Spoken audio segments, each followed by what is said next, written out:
Thank you, Igor, and the conference organisers, Carol, and the Exopolitics Czech team for inviting me to do a second presentation. And I'm very grateful for that opportunity because it gives me an opportunity to present something to you which is much more optimistic, much more positive for the future. And I think there is many things to be optimistic about when it comes to this question of extraterrestrial life and how it affects the world and our different nations. So what I'd like to do to begin my presentation on world government policies on extraterrestrial life is to talk a little bit more about why the extraterrestrials are here in the first place. There are many reasons for why, but I want to just explain very quickly the possible motivations for coming here and interacting with our world and governments.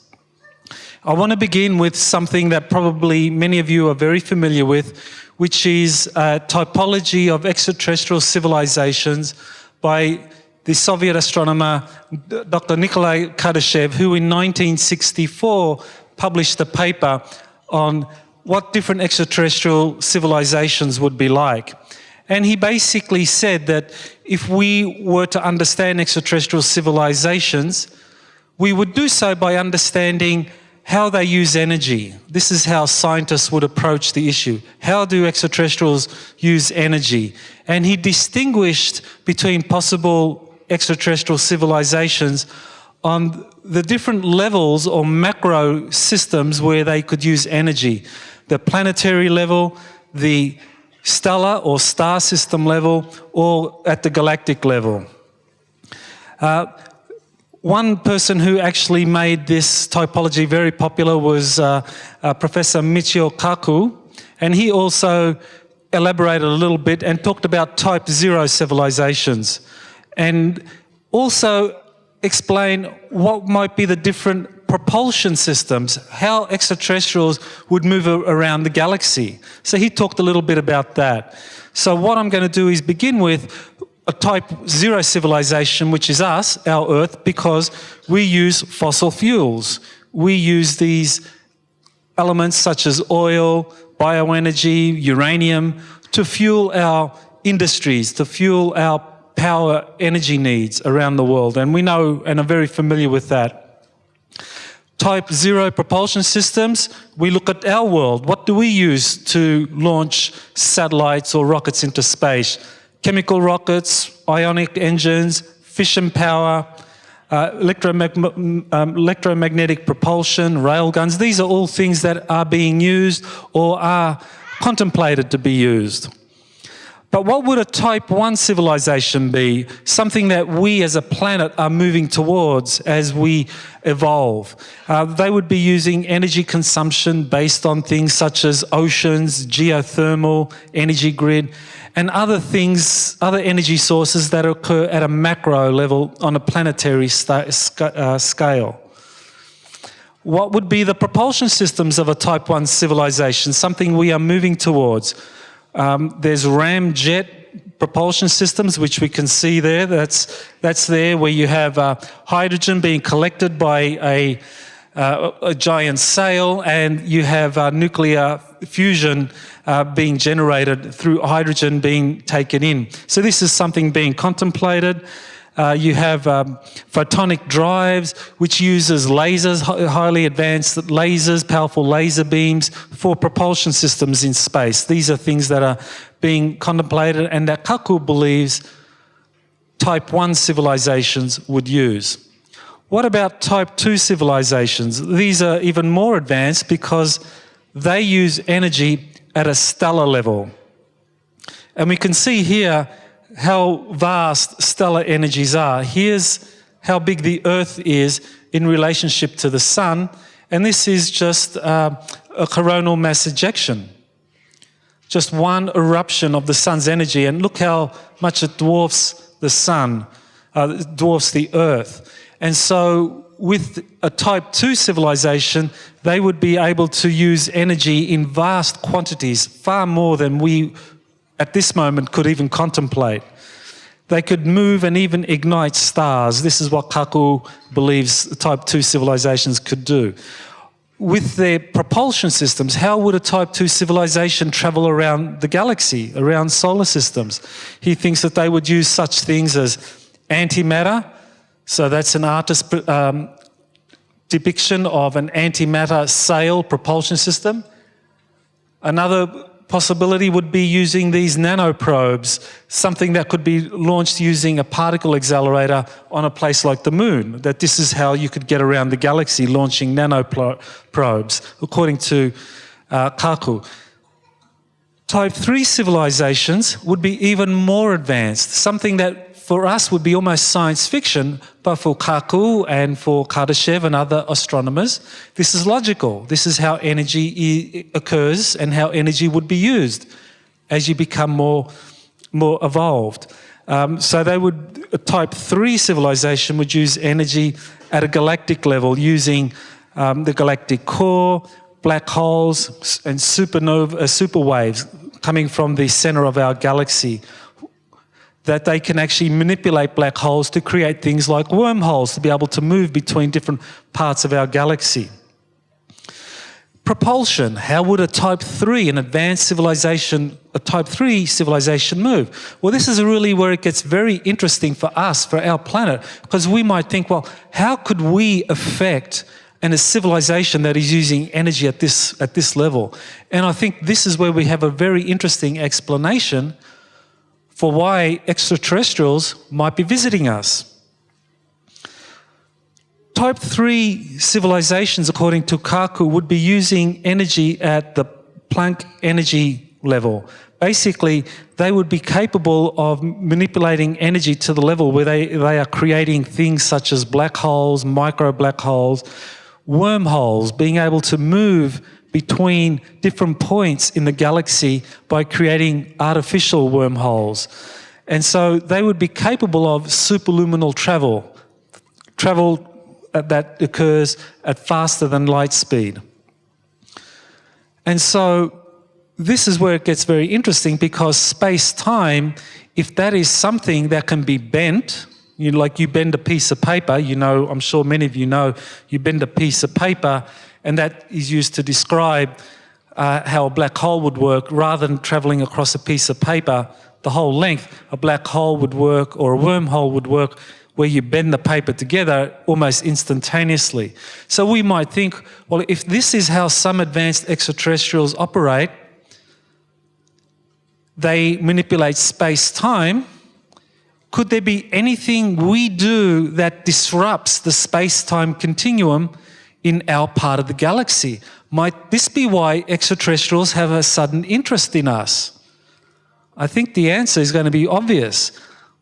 Nuclear weapons create gigantic disturbances in the space-time field.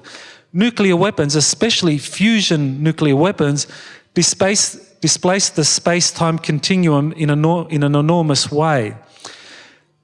This is why we see UFOs so often near the nuclear facilities of advanced nations, whether it was the US or USSR or other places where advanced nuclear weapons are stored. UFOs are often seen near there. Because if nuclear weapons, especially hydrogen bombs, disrupt space-time because they generate these enormous electromagnetic pulses that radiate through space-time, then of course extraterrestrials would be coming here. Think of an analogy. Imagine a sailboat in a big lake. And the sailboat, and there are many sailboats in this big lake, and you're sailing there with your family, or maybe you use sailing to conduct trade from one country to another because different countries border this big lake. And, there's maybe sometimes there's big thunderstorms and a storm, and this lake gets disturbed and there are big waves, and you feel the boat moving, but no big problem. Well, imagine if you have, say, like a 1 mile wide boulder being thrown into that lake at a hypersonic velocity, then you'd have tidal waves in that lake, and all of a sudden your boat would be disrupted. Your boat could capsize. Well, in a similar way, I think we can think of what is happening in interstellar space. If extraterrestrials use these Type 3 propulsion systems where they manipulate space-time, when our governments detonate hydrogen bombs, or if there's an accident with hydrogen bombs, this would create an enormous disruption which could destroy a civilization, an extraterrestrial civilization's mode of transportation for a long time. So what are some of the cases that maybe give us an idea that this is indeed why extraterrestrials are here, because they want us to basically stop our nuclear weapons testing? Well, there are two cases that I was going to mention. One was George Adamski from 1952, and the other one was Robert Salla, but I think I'll skip that one because Robert Fleischer did an excellent presentation yesterday where he discussed Salas's work. So let's begin with George Adamski. He was a contactee who talked about extraterrestrials coming to the Earth because they were concerned about hydrogen bombs, that our world was developing hydrogen weapons, and this was something the extraterrestrials thought was very dangerous for them and for us. George Adamski, for those who don't know, was the most famous American contactee. In the 1950s, he began by releasing photographs of what looked like a giant mothership, an extraterrestrial mothership. And here you have a mothership with what looks like spacecraft coming out. And this is a good example of what might be a Type 2 civilization, where extraterrestrials would travel from one solar system to another using these giant or very large ships, motherships, with smaller spacecraft on them, kind of like an aircraft carrier. That is how, logically, extraterrestrials would be able to move around our solar system and in the galaxy through the equivalent of an aircraft carrier. Adamski claims that he met this extraterrestrial orthon on November 20th, which is the famous desert landing. And there were many people that witnessed this. There were 6 eyewitnesses who saw Adamski meeting Orthon, who landed in one of these scout craft. And this is Orthon, who obviously is a very attractive-looking male, who was here to give a message to Adamski about the dangers of nuclear weapon testing.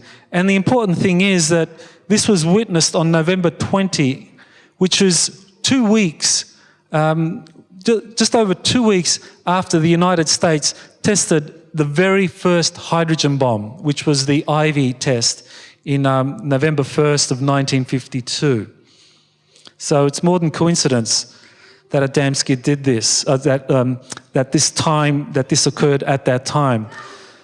So Adamski was told that he needed to tell the peoples of the world and the governments that hydrogen bombs were very dangerous, not only for Earth's future, but also for the extraterrestrials.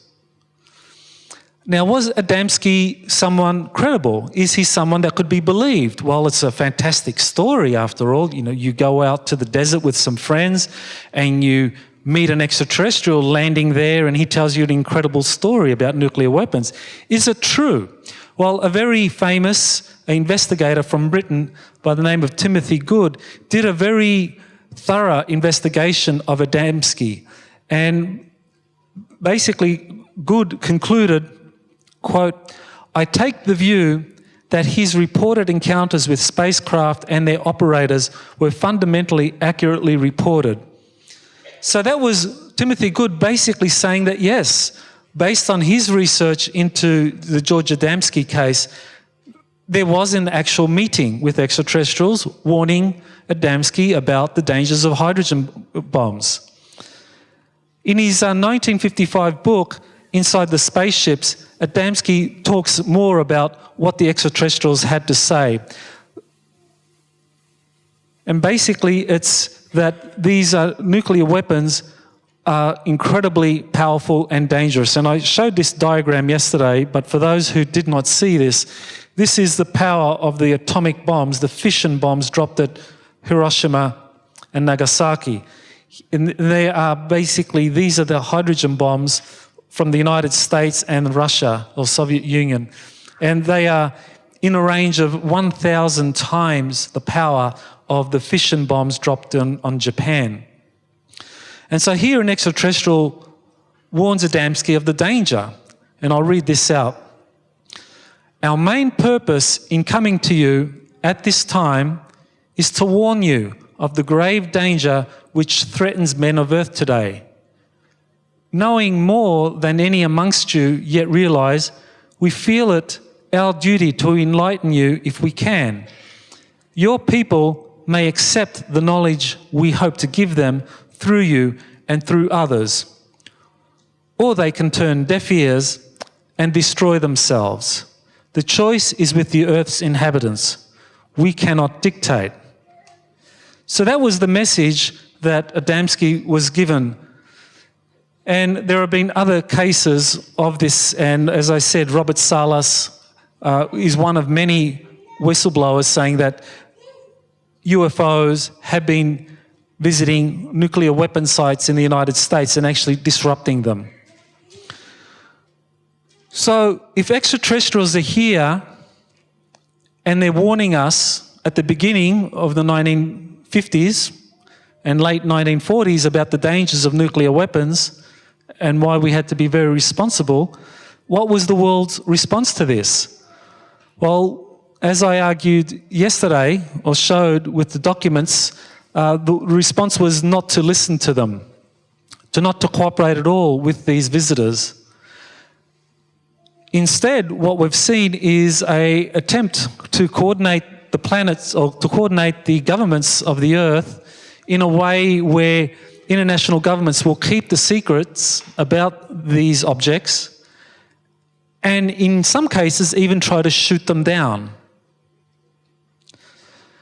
So how can this be done secretly? How could this be done in a way where people and government representatives don't know? Where do you raise the money for this? If you're going to have a worldwide cooperation in responding to extraterrestrials and create projects, secret projects, so that you can prepare yourself in case there's ever any conflict with extraterrestrials, how can you do this secretly? Where are you going to get the money from? Well, there's a very interesting set of books and research that's been conducted by some researchers concerning black gold. Well, what is black gold? Black gold refers to large quantities of gold plundered by the Japanese Imperial Army out of China and East Asia during the Second World War for safekeeping in secret locations in the Philippines and Indonesia during the Japanese occupation. The quantity of black gold has been estimated to be between 1 to 2 million metric tons. And if you think about it, it actually makes a lot of sense that during the Second World War, at least in Asia, that there were vast quantities of gold. Who did this gold belong to once the Japanese plundered it, moved it, and then you had a change of governments in China from nationalist to communist? Who did this gold belong to? It was now relocated. The lines of ownership were not clear, so it was something that could be used by those countries with the power and influence to do so.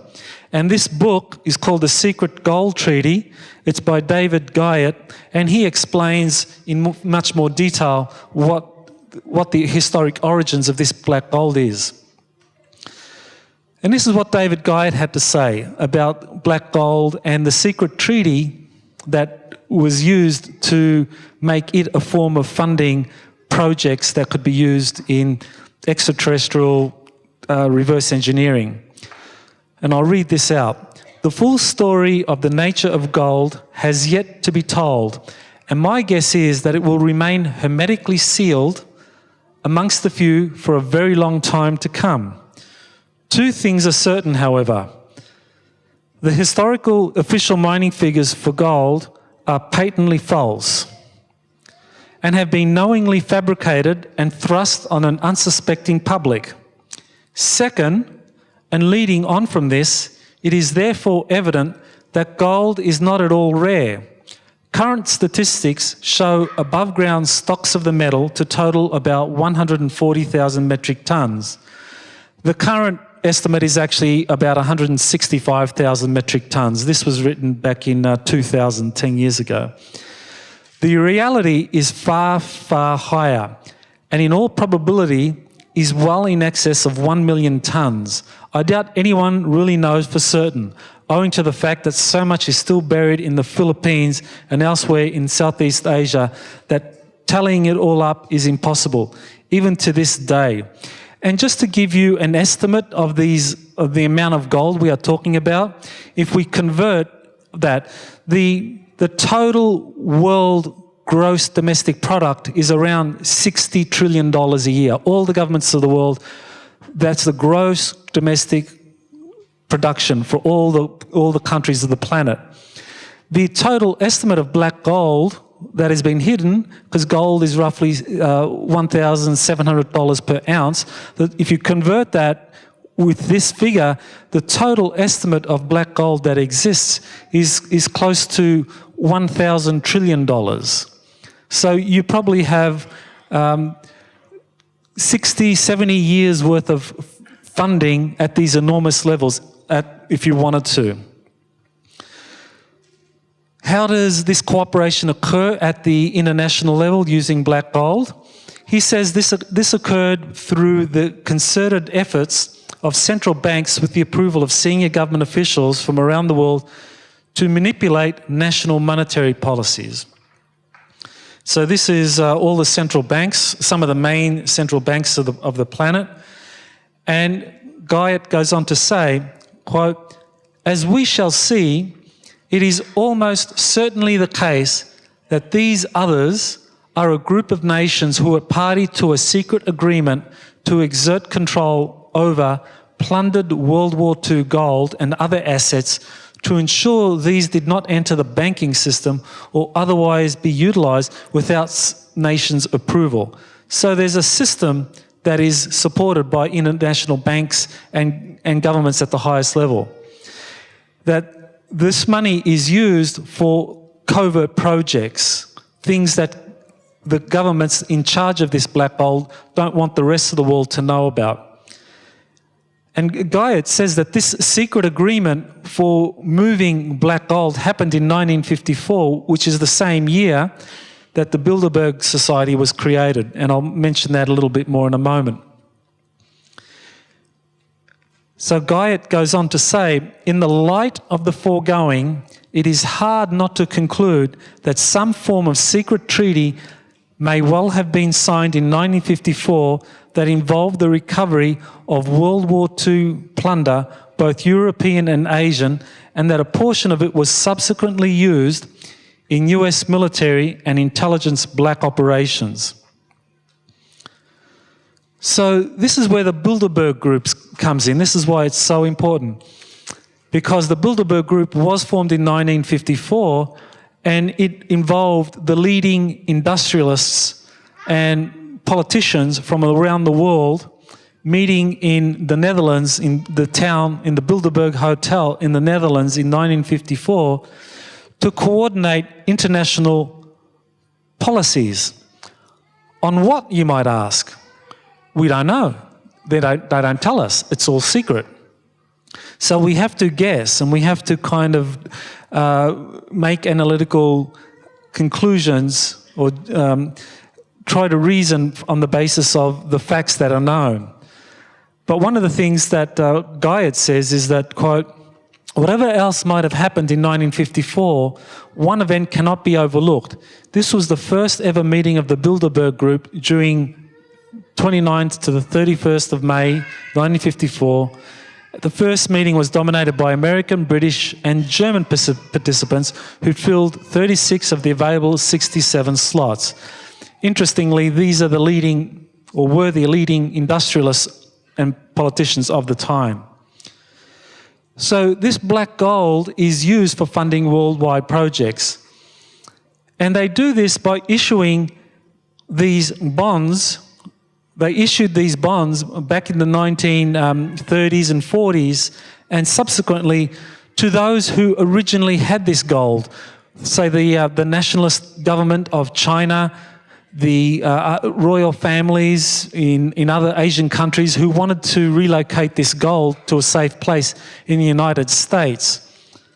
And there are records showing that, in fact, large quantities of gold were turned over to the United States, to the Federal Reserve System in the 1930s, and these bonds were issued against the gold as collateral. And these bonds create, or have, deliberate inaccuracies in them. And so there's an example of one bond that is a $500 million 1934 Federal Reserve note issued to the original owners of the black gold. So this is worth $500 million. That's a 1934 note, and that was issued to the holders of this black gold. So what happens is that these bonds and the black gold become something that are highly valued and traded in black markets by those with the funds to be able to invest $500 million or more in this. So what I want to do is play a short video describing one of these incidents in one of these seizures of black gold certificates in Italy from 2009.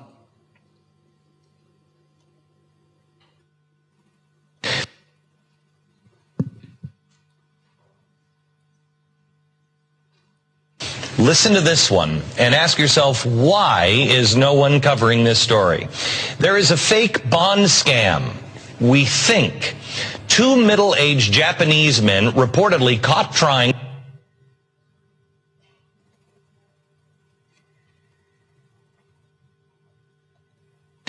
Listen to this one and ask yourself, why is no one covering this story?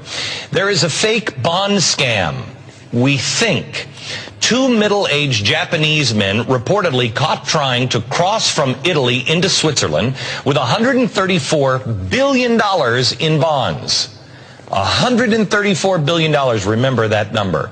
It presents two possibilities, both are really bad. Either they're fake, which means people are trying to flood the market with fake cash, and it's probably a country doing that, because remember, bonds are the same as cash. Or worse, it's real. And some country, some sovereign fund is trying to quietly dump their reserves. It would have to be a country if they're real, because nobody has this much money. That is 1% of our GDP. With me now is Joe Wiesenthal. He is the editor of... So that gives you an idea of how this currency or this trade with these high denomination bonds occurs in ways where large amounts of money are raised through the black market trade in gold. So that's one way in which there is international coordination so that there can be enough money for those nations that have created projects to deal with extraterrestrial life can do so without parliaments and the media learning about where the money is going. Another important case is this incident concerning shoot-to-kill orders, or orders that were issued in the 1950s that NATO nations, and of course the US Air Force, pilots were instructed to shoot at UFOs, to shoot at these, to try to shoot some of them down so that they could retrieve the technology. And there's a very interesting case that was mentioned yesterday by Joanna, and I'll just elaborate a little on that, which is the Milton Torres case. He was stationed in 1957 in England, and he was ordered to fire a full salvo of 24 missiles. His jet, that Sabre jet there, that had 24 missiles on it, and he was ordered to fire all of those missiles at a UFO mothership. That was a very large craft, similar to the photo I showed you earlier by George Adamski, where you had the mothership and then you had the 5 scout craft or smaller objects emerging from it. That Taurus was ordered by his superiors to firing on that. So after locking on that, he performed a radar lock on that UFO.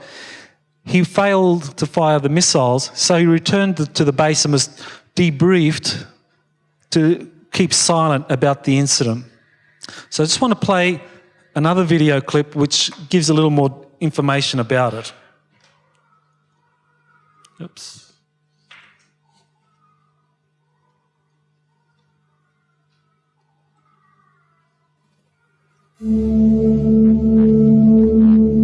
Over 40 years ago, Kendall resident Milton Torres says he had a close encounter that all started with this command. Scramble. Torres, an Air Force fighter pilot, jumped into his F-86 Sabre jet. Within 2 minutes, we're airborne. He was flying from an airfield in Kent, England, headed for a target over East Anglia. They also said that this would be an active fire mission, and I was like 24 rockets. When Torres looked down into his radar, he was approaching what looked like an aircraft carrier in the sky. There was a big blip. If I locked on, I had an overtake speed. Everything was going fine. And about 20 seconds to go, the circle starts shrinking. The next thing you know, it was gone. He disappeared. He just took off. Torres estimates the unknown aircraft had to be going Mach 10. Maybe 5,000 miles per hour. In 1957, nothing went that fast, nothing does now. Back at the base, his commanders had no answers. They told me that we don't know what happened. We know he went off the scope completely. Torres says it was cloudy, but there is no way the U.S. military was stuck in the twilight zone that night. My wingman's radar, my radar, and the ground radar together.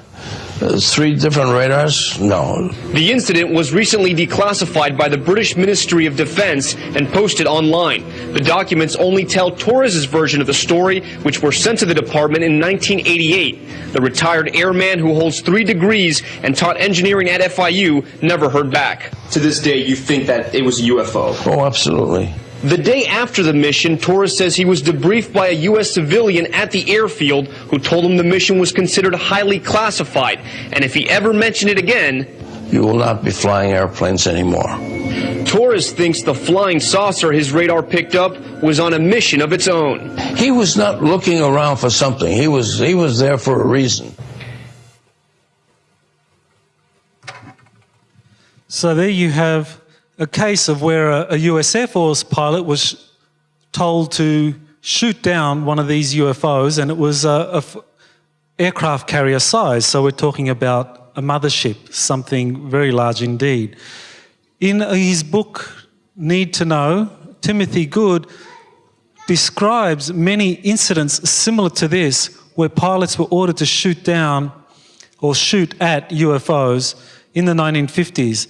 And he also says that in the 1950s there were many, many cases of where US aircraft and NATO aircraft never returned, that they were given orders to shoot at these UFOs, and after or during the engagement, many of these simply returned. Now, whether the UFOs were directly retaliating or whether there was some sort of interference as they got close to the UFOs, we don't know, but these shoot-to-kill orders led to many casualties.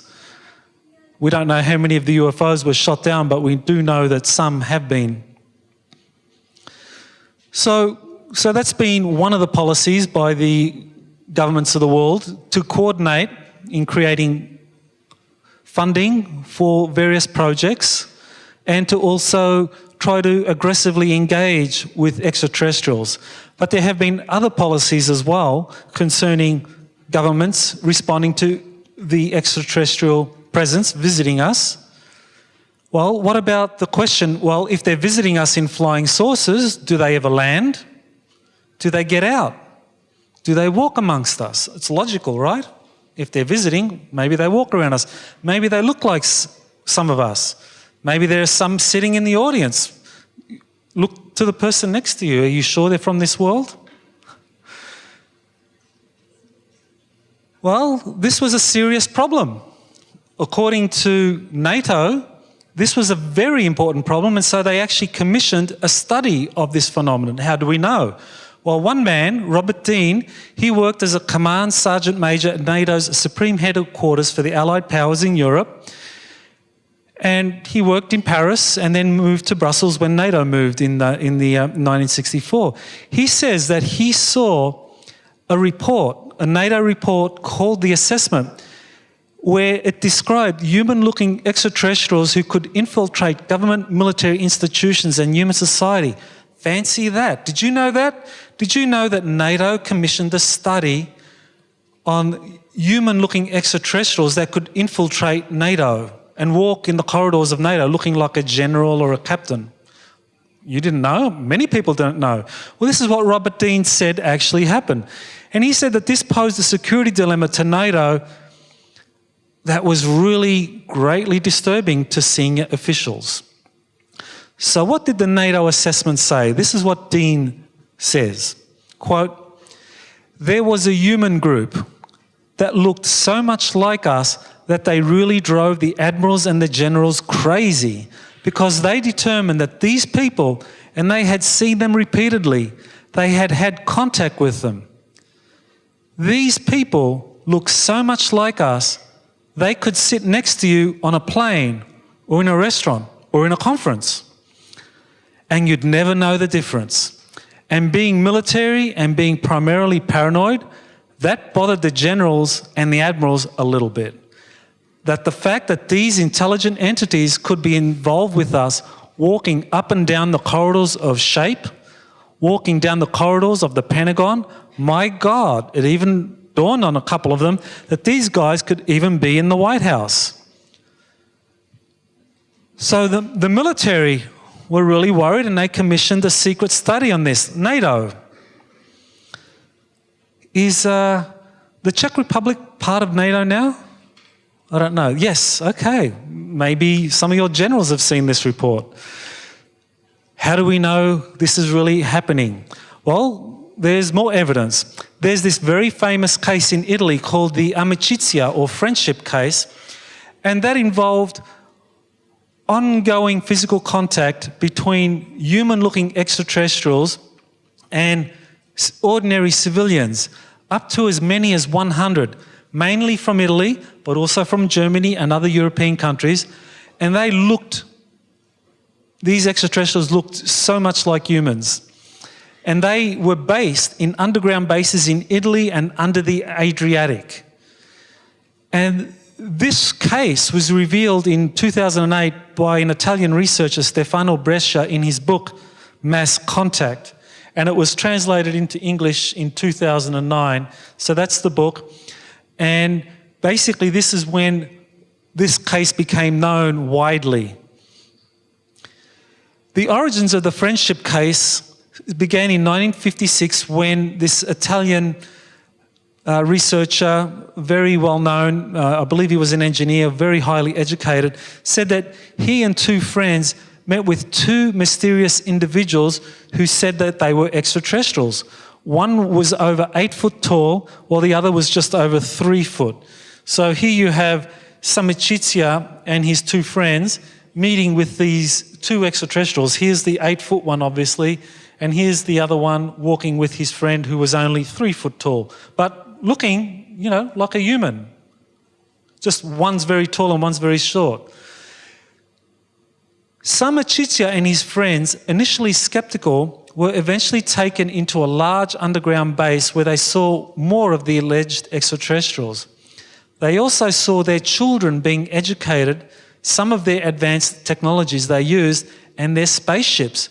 Finally convinced that they were really having physical contact with extraterrestrials, Samicizia and his friends began to help the extraterrestrials. They began with material support by arranging for truckloads of fruit, food, and other material to be transported and unloaded at an extraterrestrial base. Eventually, 2 truckloads of supplies were being delivered every month to bases in different regions of Italy, where Samicizia and his assistants lived. Every month, 2 truckloads of food and supplies being delivered to extraterrestrial bases somewhere in Italy. Well, the obvious question is, wouldn't the authorities have known? Wouldn't the police or the military have known? Wouldn't they have stopped it? Wouldn't they have tried to go in there and find out what these beings were doing? Well, we find out that that's indeed, that this was indeed known to the Italian authorities. But first, what evidence was there that this was actually happening? Well, there's much physical evidence in the form of photographs. There were many photographs taken of the craft that were flown by the extraterrestrials. So here you have some photographs that were taken. These are some of them date from the 1950s and the 1960s, very old photographs. And this is a photo of allegedly, one of these extraterrestrials, again, very human looking, but he's supposed to be about 8 foot tall. A movie or a documentary was made about this case, and so let me just run that for you.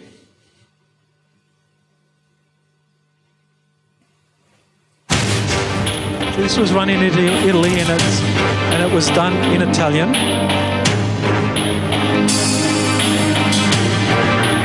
So it's just showing some clips from it, and it says, after 30 years of silence, now the truth is coming out by these witnesses.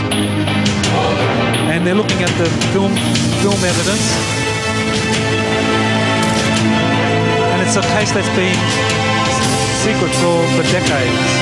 And here you see a reenactment of the initial meeting where Samachichi and his friends met the extraterrestrials. Over 100 people were involved. Meetings were happening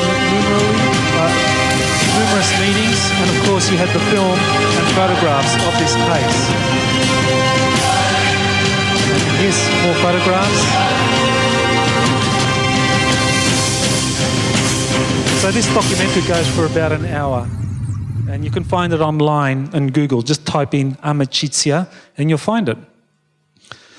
Well, the interesting thing here is that there were senior Italian diplomats and military involved in the Amicizia case. They were being briefed that in the 22 years that the friendship case lasted, from 1956 to 1978, many senior officials met.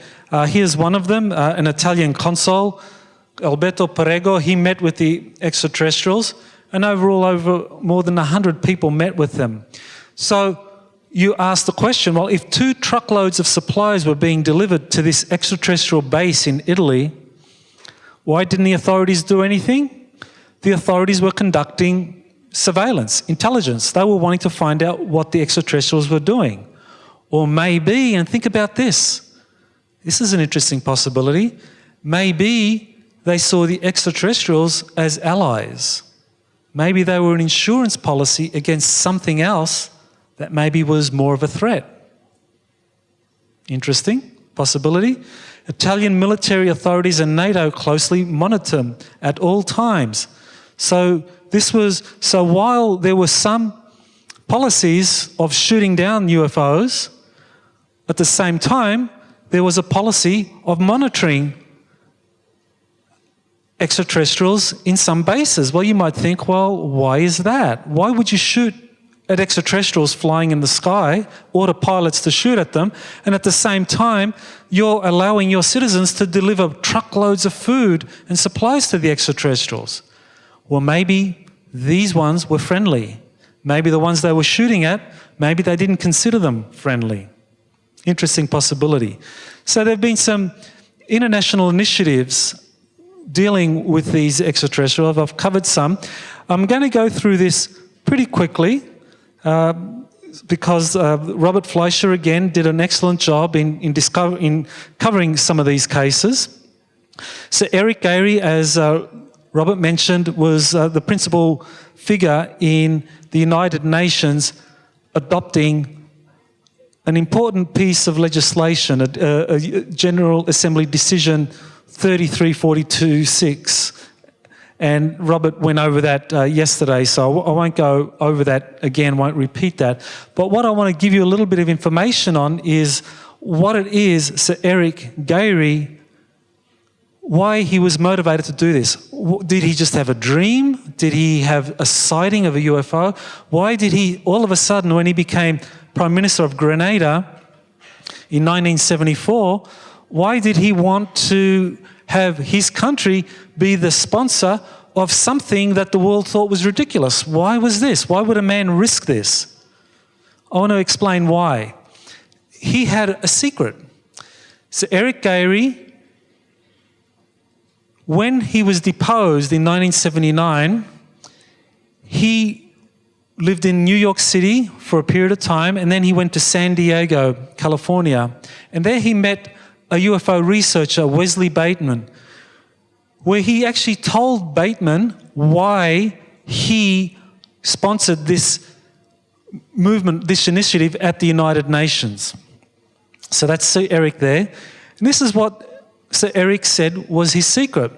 It was during a late evening at this nightclub after he became Prime Minister in 1974 that a fisherman from the northeast coast of Grenada came to him with a story that would change his life forever.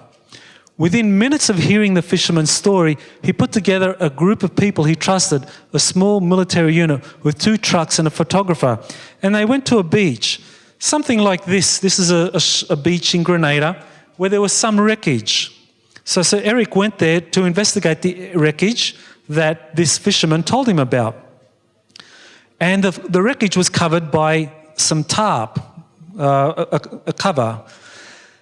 The tarp was removed to reveal a giant human body that was between 7.5 foot to 8 feet in length. Fancy that, 8 foot. Wasn't that the height of this other extraterrestrial in the Amachitsia case? 8 foot. Wow, that's interesting, isn't it? One of the fishermen directed Dr. Gary's attention to the fact that the body had 6 fingers on each hand. The body appeared to be of a white-skinned man with long white braided hair. So Eric had concluded that he and his group were looking at an extraterrestrial. The alien was dressed in a skin-tight one-piece dark blue suit. The footwear was attached. Dr. Gary said that one could stretch the alien suit to about 2 feet from the body. After releasing the material, it would slowly return to its original position on the body, and during the course of it doing so, emitted a low, audible humming sound. As the sun rose, it became evident to Sir Eric and his excited group that the beach was covered by metal wreckage of various sizes. So it looks like this UFO, if it was indeed a UFO, an extraterrestrial, it had crashed. Maybe the American military got lucky. Maybe they shot this one down. But whatever the origin, whatever it was that caused that UFO to crash, if it was a UFO and an extraterrestrial, so Eric believed it was an extraterrestrial. And the material, the body that was, the material on the suit wasn't something that from this world. He could stretch it out 2 feet and it would slowly go back to the original position. That's not any human material we know of. So I can understand why Sir Eric thought this was an extraterrestrial person. Maybe you think he was right. But this is why Sir Eric went to the United Nations to sponsor his UN initiative. So after he had the UN initiative passed in 1978, as Robert explained, Sir Eric travelled, he was still Prime Minister. He travelled to New York City on March 12 as Prime Minister of Grenada to meet with Secretary General Kurt Waldheim to talk about extraterrestrial life and technology. So he was Prime Minister. When he got on the plane, he arrived in New York City, he was Prime Minister. He was going to see the Secretary General as Prime Minister of Grenada that day. Then he is told at some point, the State Department, the US State Department, the security services come and visit him and tell him that he has been deposed. He is no longer Prime Minister of Grenada, and he was taken into protective custody. And so Sir Eric told Bateman, quote, "Although the alien body was really my only reason for arranging a one-on-one talk with him, Kurt Waldheim, he wanted to tell him about the extraterrestrial that he had discovered. And maybe he knew that NATO or the US was shooting down extraterrestrial ships. Maybe he wanted to reveal that. We don't know. He continues, I was emotionally reacting to the rebellion and I knew I could not prove the story unless I was back in Grenada and personally showed him the alien body. So Bateman knew. Now the interesting thing was this coincidence? Was he just unlucky? One day he's Prime Minister going to see the Secretary General of the United Nations to tell him about extraterrestrials and that he had a body of an extraterrestrial in Grenada that he wanted the Secretary General to come and see, and that same day he gets deposed. Was that an accident, a coincidence, or were these guys involved? 4 years later, on October 25th, the US invades Grenada. One of the first targets of the invasion was the American Medical School, which housed US students. And the medical school was where where Gary told Bateman that he took the body for initial examination and storage and safekeeping. Maybe coincidence. Nevertheless, Decision 33426 was never implemented because Gary was removed. The Outer Space Committee, Office for Outer Space Affairs, never got the enabling support from the relevant UN committees to move ahead and implement. So basically, the attempt to have nations of the world coordinate releases of UFO files and make them available to the public was never formally passed by the United Nations, but nevertheless, it's proceeded in an informal, ad hoc way by different nations using creation of online digital databases. We've seen that over the last few years, and Freedom of Information Act requests. So these are some of the countries that have been doing this. Robert talked a little bit about this yesterday, so I'm just going to basically conclude that all of this data that is released online by different countries involved in these online databases, including the US FBI, CIA, all of those files are just raw data, very low-level material. They are not intelligence assessments of the data, which would be very interesting to scrutinize, but they're just the raw reports of civilian sightings of UFOs and similar cases like that. So they're not really groundbreaking. Nevertheless, it's interesting that governments have this material on websites.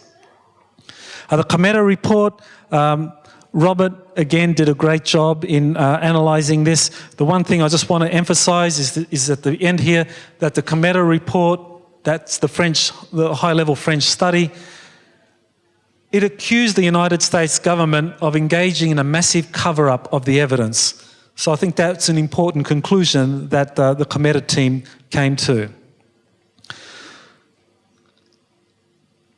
So, what is it then that we can be optimistic about? If this has been going on, extraterrestrials are visiting us, they're being shot at, some of them are living amongst us, but they're being secretly monitored by governments of the world, that there is a lot of funding of this secrecy.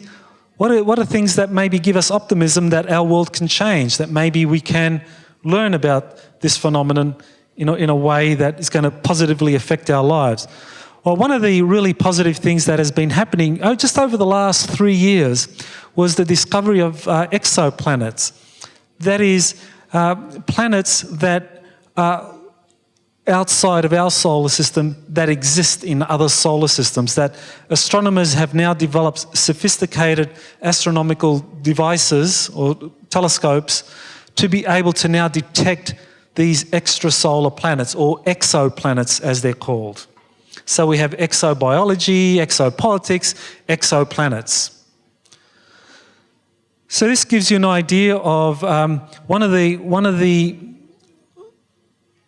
ideas that is continually being debated with the discovery of exoplanets was that as the instruments got more and more sophisticated for detecting exoplanets, that rather than detecting really big planets, they could also now begin detecting smaller planets, rock-like planets like the Earth.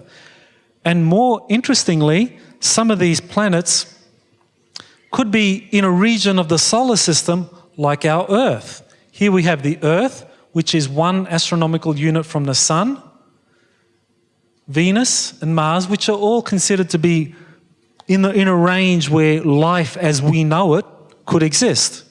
So these kinds of planets, if they exist in other solar systems, are naturally very interesting for scientists because these are planets where life as we know it could exist. So here's the Upsilon Andromeda system. So you would be looking for rock-like planets the size of the Earth somewhere in this region.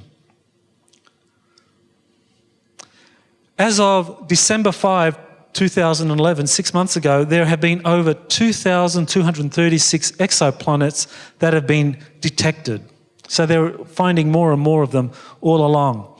And it was in December of last year, December 5, that the first confirmed exoplanet that could contain life as we know it was found in what's called the Goldilocks region, and that is the habitable region, like from Mars, Venus, Earth, that there was a planet found in that region.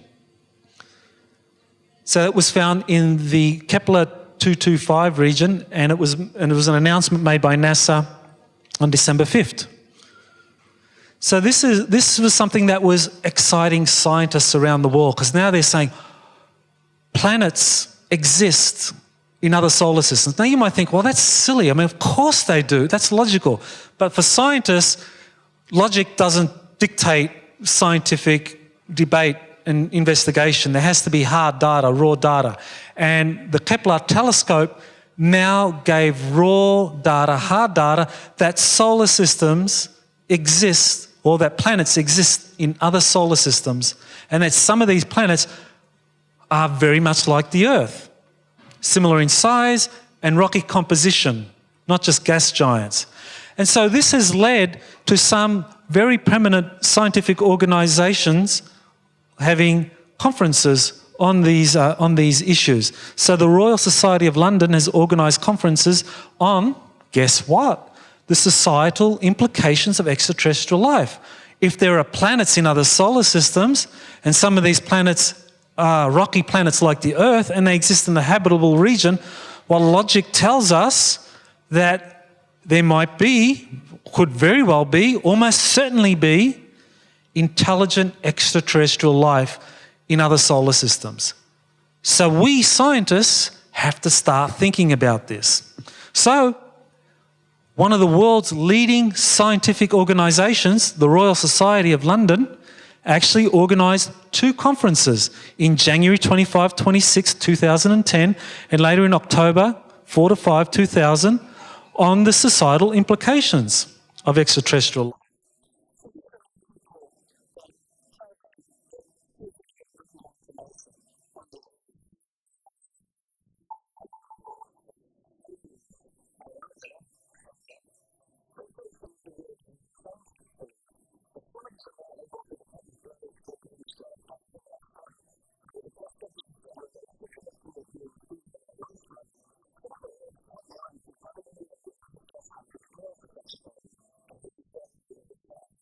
Systems of water on Europa, water on Enceladus, oceans on Titan have all suggested that life indeed probably exists elsewhere, and so it has become a prime interest of NASA. There's no way to ever prove that there's no life elsewhere in the universe. It's very easy to come up with a catastrophic scenario. People who make movies love that. People who write science fiction books love that. But we've got to be careful not to let our imagination spiral out of control. Now, if in fact the way extraterrestrial life was discovered was because there was a giant spaceship hovering over Johannesburg or someplace like that, then my predictions would have to be altered pretty rapidly. You could find organisms of all scales. Tiny organisms are where life began on Earth, and it took 4.5 billion years for us to evolve. We've only been around for the last just over 2 million years. So you have to start somewhere, and life probably starts everywhere in the same way. Started from a few compounds and became an organism. But if we were to be able to find a second life that we could compare and contrast with the life we know about, it might be the same, in which case that would be phenomenal. It might be, we're all related and it's all evolved the same way. It might be different, in which case you learn a great deal more from the contrast than you would from the similarities. If you find another intelligent civilization, you find a life that has evolved independently on Mars or another planet, it immediately has powerful implications for science. Very few people are worried that we'll find something we don't.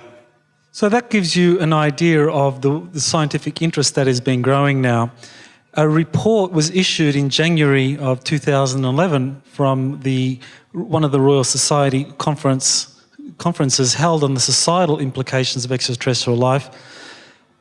And this is what the report said in the introduction. While scientists are obliged to assess benefits and risks that relate to their research, the political responsibility for decisions arising following the detection of extraterrestrial life cannot and should not rest with them. Any such decision will require a broad societal dialogue and a proper political mandate.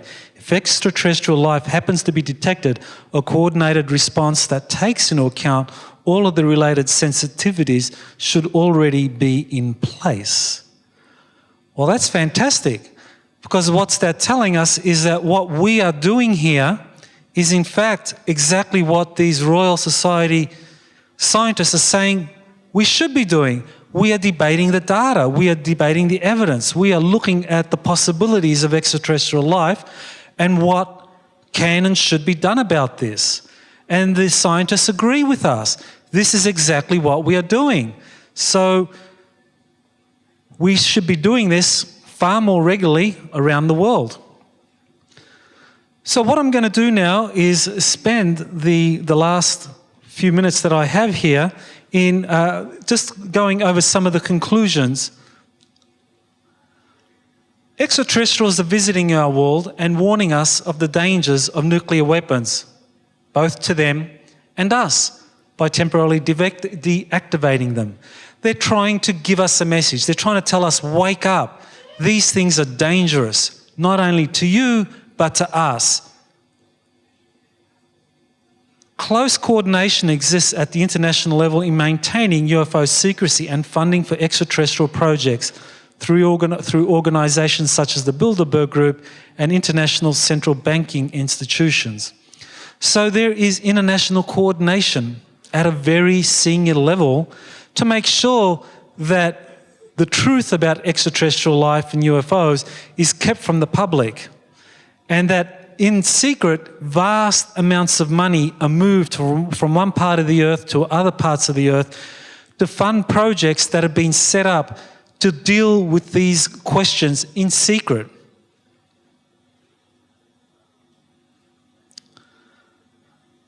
And here's the thing that is really fascinating. Some extraterrestrial beings are living amongst us with knowledge of military institutions that closely monitor extraterrestrial activities. So since the 1950s, we know of cases of extraterrestrials living amongst us, according to the Amachitsia case. We know, according to Robert Dean, that NATO commissioned a study that looked at this problem. So the military have been studying this problem for 50 years or so. So now we should be looking at this. Maybe the extraterrestrials have been among us silently because they're waiting for us, waiting for a time when it would be safe to come forward and begin to talk to us. One of the things that the Amachitsia case, the organizer of the Amachitsia case, Bruno Samachitsia, wanted to do was to create galactic diplomacy classes where some of these extraterrestrials, these friendly extraterrestrials, would give classes people would come, it would be done in secret, they would give classes and they would talk about life on their world, life in the galaxy. Unfortunately, this never happened. Why it never happened? I suspect maybe the authorities said, no, that's going a bit too far. You can talk with them, you can see them, you can give them food and fruit and all of that, but don't go too far. But maybe that is something that we can do now. Maybe it's time. Do you think it's time? Who would like to attend classes run by extraterrestrials on life in the galaxy? Raise your hand if you'd like to attend the class. Okay, look at that. Most of you. Okay, I would. I definitely would. One of the things that came up in the Amicitia case was that these extraterrestrials were helping us. They were helping us deal with global problems, and one of the things that they wanted to encourage was world peace. This was an important thing because I think they understood that without world peace, we probably would never learn the truth. Well, we don't really have conflict at an interstate level anymore. Maybe now's as good a time as any for these secrets to come out. Documents concerning UFO reports are being increasingly released on online databases by national governments that are fulfilling part of the United Nations General Assembly 33426 in an ad hoc manner. So the information is getting out there. Governments are releasing some of the information, low-level material, I consider, because they're just basically witness reports, but the fact that it's on a government database kind of gives these reports a certain degree of legitimacy. And the interesting thing is the press love it. The press want to do stories on these government releases of these files because for the press it's interesting, it's newsworthy, and indeed that's how the Milton Taurus case became widely known. And the worldwide scientific community is putting increasing resources into studying the political implications of extraterrestrial life. This is the most exciting thing that I think is happening now for people who work in any official capacity, whether it's a university or whether it's a think tank or government or bureaucratic department, that now the scientific community is finally turning around and saying, it's a good idea for us to meet like this and talk about the societal and political implications of extraterrestrial life. That's a good idea because we know they're out there somewhere, and while they don't know or they don't say that they're here, nevertheless they're open to the possibility that extraterrestrial life exists out here and one day may visit us. And that's a good thing because it means that people like me who used to work in universities or do work in universities, we don't have to lose our jobs or give up our careers and all that goes with it because we embrace this information and we think, well, that there's a lot of credibility in it, that it'll actually be safe one day to do exopolitics in a university, that there might be a department of exopolitics. Wouldn't that be great? A department of exopolitics maybe in Prague University. Okay. Who would do a degree in exopolitics at Prague University? Hands up. Okay, right, we have a few of you. Good. So, what does the future hold for us? We as a planet are on the verge of enormous changes. And these enormous changes involve us dealing with the possibility that extraterrestrial life not only exists, but is visiting us. So, what I'd like to do is give you a Hawaiian metaphor for how we can prepare for this huge wave of information and truth coming our way, which is the reality of extraterrestrials, and that if you don't agree that they're here, they're coming. That this information is something we can't escape forever, and that we as individuals have to prepare ourselves. And I want to congratulate everyone here, because everyone here, you are all pioneers, because you have had the courage to come in and be confronted with information that maybe you don't agree with everything. Maybe you think 95% of everything we say up here is just nonsense and made up. Or maybe you think 95% of it is true. Doesn't matter. The thing is that you have the courage to come here and listen. And in that listening, you are preparing yourselves for something. And what is it that is coming our way? Well, I want to leave you with this image for what is coming our way. And in many ways, I want to say that all of you in this audience are like this surfer. You are like this surfer.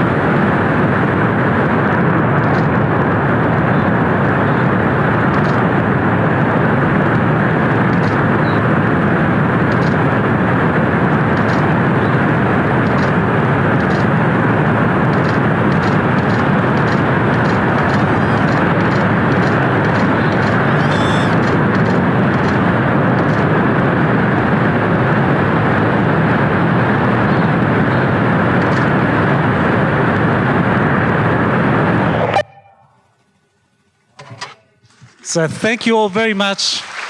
Aloha.